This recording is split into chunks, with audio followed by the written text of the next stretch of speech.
جیسا کہ آپ کو پتہ ہے ایک سلسلہ شروع کیا ہے اپنے علماء سے ملنے کا. میں انجینئر محمد علی مرزا صاحب سے ملا, میں مولانا طارق جمیل صاحب سے ملا, آج کراچی میں ہوں مفتی طارق مسعود صاحب کے ساتھ. ارواح ثلاثہ میں مولوی تھانوی نے واقعہ نقل کر دیا, لے آیا.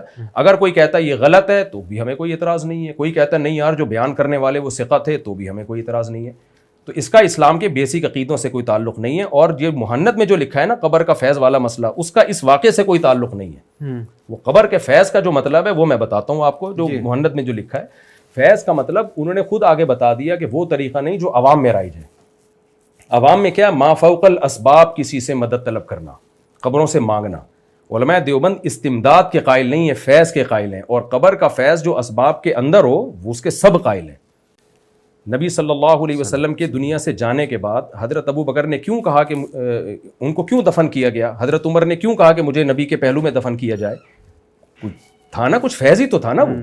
کیا مطلب جو رحمت اللہ کی نبی کی قبر مبارک پہ ہو رہی ہے وہی رحمت ان دونوں اصحاب پہ بھی ہو جائے. علامہ ابن حجر رحمۃ اللہ نے لکھا ہے کہ امام بخاری رحمہ اللہ تعالیٰ کی قبر سے خوشبو آتی رہی, قبر سے خوشبو آنا بھی قبر کا فیض ہے. تو وہ فیض جو اسباب کے تحت ہو ہم اس فیض کے قائل ہیں. آپ جب قبرستان جاتے ہو تو نبی نے فرمایا کہ آخرت کی یاد تازہ ہوتی ہے, تو قبر پہ جا کے آخرت کی یاد تازہ ہونا یہ بھی قبر کا ایک فیض ہے. یہ عقیدہ شرکیہ اس وقت ہوتا جب عوام جس فیض کی قائل ہے جو مزاروں پہ ہو رہا ہے, قبروں سے مانگنا, ان کو سجدہ کرنا, ہم اس کا اس بات کر رہے ہوتے. اس کی تو نفی ہے کہ بھئی جو عوام جس کے قائل ہے ہم اس کے قائل نہیں ہیں.